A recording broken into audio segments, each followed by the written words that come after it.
मध्यिका के लाभ और दोष। सबसे पहले हम मध्यिका के लाभों के बारे में देखते हैं।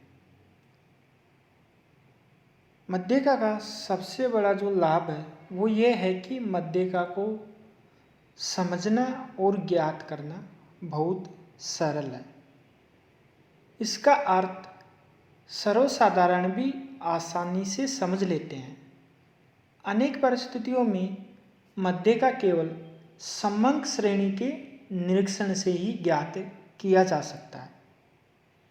अतः मध्यिका को ज्ञात करना सरल और बहुत आसान है। फिर दूसरा जो लाभ है वो ये है कि मध्यिका पर चरम मूल्यों का न्यूनतम प्रभाव पड़ता है।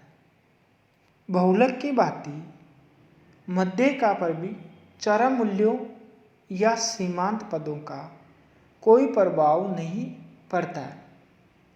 सीमांत मूल्यों के बिना केवल श्रेणी के मध्य के मूल्यों के आधार पर ही इसे निकाला जा सकता है। तीसरा लाभ है बिंदु रेखीय निरूपण। मध्यिका का बिंदु रेखीय निरूपण भी किया जा सकता है। रेखा चित्र खींचकर भी मध्यिका के मूल्य को ज्ञात किया जा सकता है। फिर चौथा लाभ है निश्चितता व स्पष्टता। मध्यिका एक निश्चित एवं स्पष्ट माध्य है। इसके मूल्य का निर्धारण प्रत्येक समंक माला में निश्चितता के साथ किया जा सकता है। ये बहुलक की तरह अनिश्चित नहीं है। तो ये भी इसका बहुत बड़ा लाभ है या बहुत बड़ा गुण है। फिर पांचवा जो गुण या लाभ है वो है गुणात्मक तथ्यों में उपयुक्त। मध्यिका ऐसे तथ्यों का माध्य ज्ञात करने के लिए सर्वोत्तम माना जाता है जो प्रत्यक्ष रूप से मापनीय न हो, यानी जिनका प्रत्यक्ष रूप से माप नहीं किया जा सकता, वहां पर मध्यिका सर्वोत्तम माध्य होता है। जैसे बौद्धिक स्तर,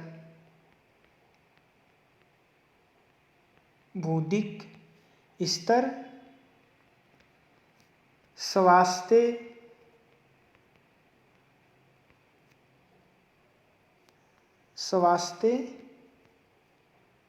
दरिद्रता यानी गरीबी और सौंदर्य या सुंदरता, इनका हम प्रत्यक्ष रूप से माप नहीं कर सकते। अतः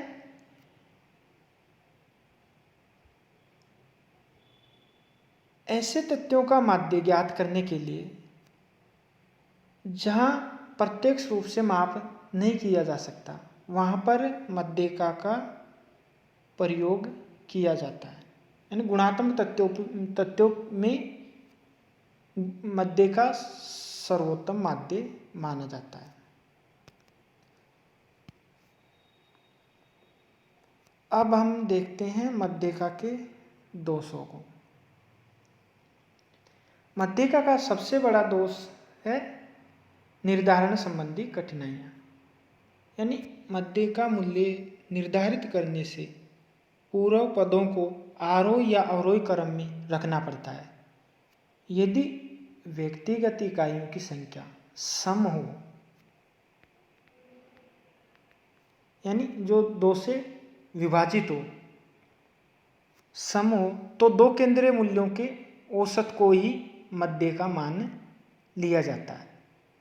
अविच्छिन्न श्रेणी में मध्यिका निर्धारण इस मान्यता पर आधारित होता है कि प्रत्येक वर्ग में आवर्तियाँ समान रूप से वितरित है। लेकिन ये मान्यता सदैव सत्य नहीं होती है। दूसरा जो इसका दोष है वो है बीजगणितीय विवेचन का अभाव। मध्यिका में बीजगणितीय गुणों का अभाव है, जिसके कारण उच्चतर गणितीय क्रियाओं में इसका प्रयोग नहीं किया जाता। उदाहरण के लिए मध्य का मूल्य और पदों की संख्या की गुणा करने से पदों के मूल्यों का जोड़ ज्ञात नहीं हो सकता। अतः बीजगणितीय विवेचन का इसमें अभाव पाया जाता है, जिसके कारण इसका उच्च स्तर गणितीय क्रियाओं में इसका प्रयोग नहीं किया जाता। ये भी इसका बहुत बड़ा दोष माना जाता है। तीसरा है सीमांत मूल्यों की उपेक्षा।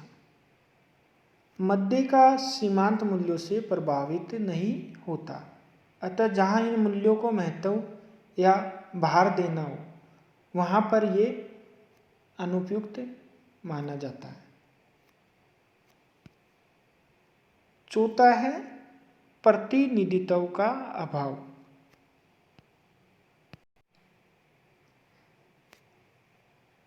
प्रतिनिधित्व का अभाव ये भी इसका बहुत बड़ा दोष है। मध्य का ऐसे समूहों की केंद्रीय प्रवृत्ति का यथोचित रूप से प्रतिनिधित्व नहीं करता, जिनमें विभिन्न पदों के मूल्यों में काफ़ी अंतर होता है, या जहाँ पर आवर्तियाँ अनियमित होती है, यानी जहाँ पर आवर्तियाँ शुरू में बढ़ती है या कभी घटती है या फिर बढ़ती है, तो ऐसी स्थिति में मध्य का केंद्रीय प्रवृत्ति का उचित रूप से प्रतिनिधित्व नहीं करता है।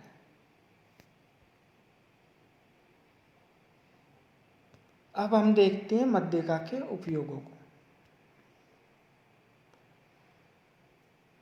मध्यिका का सबसे ज़्यादा उपयोग या प्रयोग वहाँ पर किया जाता है जहाँ पर गुणात्मक तथ्यों का अध्ययन करना जरूरी होता है,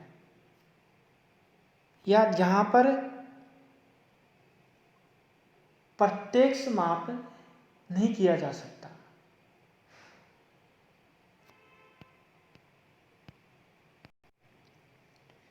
यानी गुणात्मक तथ्यों के अध्ययन में मध्य का बहुत उपयोगी होता है। जैसे बुद्धिमत्ता, स्वास्थ्य आदि का अध्ययन करना हो तो वहाँ पर मध्य का सबसे सर्वोत्तम उपयोगी माध्य होता है। दूसरा है सामाजिक समस्याओं के विश्लेषण में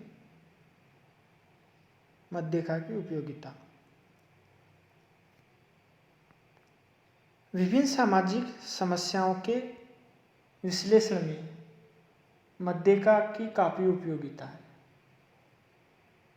जहाँ इकाइयों को क्रमानुसार रखा जा सके और चरम मूल्यों को महत्व न देना हो, वहाँ मध्यिका का प्रयोग उचित होता है।